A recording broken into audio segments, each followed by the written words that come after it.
जितने झरने हैं, जितने तालाब हैं, समंदर हैं, नदी हैं, इनको भी ये लोग मालिकाना हक दे रहे हैं। जैसे जंगलों को इन्होंने नेशनल प्रॉपर्टी बना करके सरकारों ने अपने पास काबू करके तोड़ा जा रहा है। जैसे हसदेव के अंदर अभी जंगलों को उजाड़ा जा रहा है। आदिवासियों को क्यों उजाड़ा जा रहा है, आपको क्या लगता है?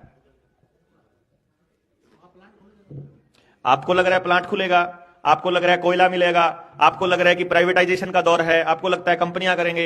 लेकिन असली खेल यह है कि जो व्यक्ति अपनी मूल जगह पर रहता है उसके ऊपर कोई कानून लागू नहीं होता है। असली खेल यह है।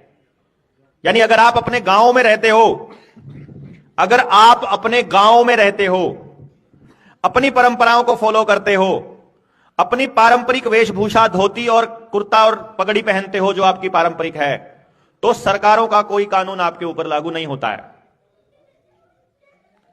हमारा देश कबीलों का ही देश था। हर कबीले का अपना नियम था। गांव को ही कबीला बोलते, गांव कबीला बोलते थे।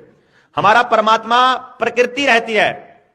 हमने ज्यादा से ज्यादा अगर किसी को बहुत तवज्जो दी है साक्षात मान करके, तो वो हमारे पुरखे थे। अपने ही परिवार में हमारा कोई पूर्वज जिसने अपना जीवन समाज को दिया, या जो आगे जिसका वंश बेल नहीं बढ़ी, उसको हमने अपना इष्ट रूप में अपने खेत में स्थापित किया हम लोगों ने। और गांव ने अपना देवता माना दादा खेड़े को। गांव खेड़ा बोलते थे। खेड़ा, दादा खेड़ा ही हमारा सबसे बड़ा देवता रहा। और जब तक दादा खेड़ा रहा तब तक गांव अपनी परंपरा को मानता रहा। मंदिर मस्जिद वाली जो कल्चर है, ये तो अभी राम जब नहीं था तब भी तो कुछ था, जब कृष्ण नहीं था तब भी कुछ था। वो कुछ क्या था? वो प्रकृति थी, वो कुदरत थी जो हमेशा से रहती आई है, जिसने लालन पालन किया है। जो पंच तत्व हम कहते हैं, जो पंच महाभूत हम कहते हैं, वो तो हमेशा थे। उसी को भगवान बोला हमने। वही हमारा पोषण करती थी। उसी को मानने वाले आज भी लोग, सिर्फ ट्राइबल लोग रहते हैं।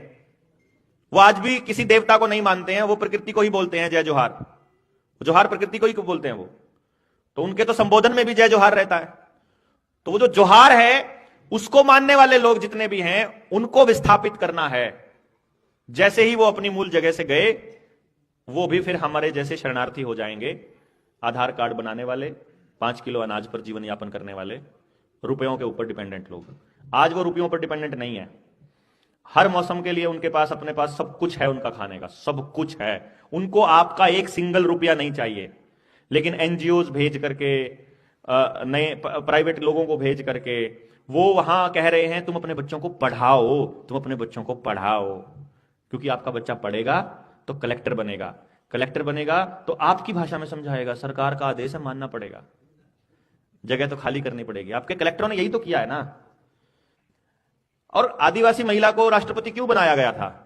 जिस दिन बनाया गया था, मेरी फेसबुक की वॉल देख लो, जिस दिन द्रौपदी मुर्मू को राष्ट्रपति बनाया गया था, मेरा पहला स्टेटमेंट यह था, अब आदिवासियों का सत्यानाश होगा। क्योंकि इसको बनाया ही इसलिए गया है।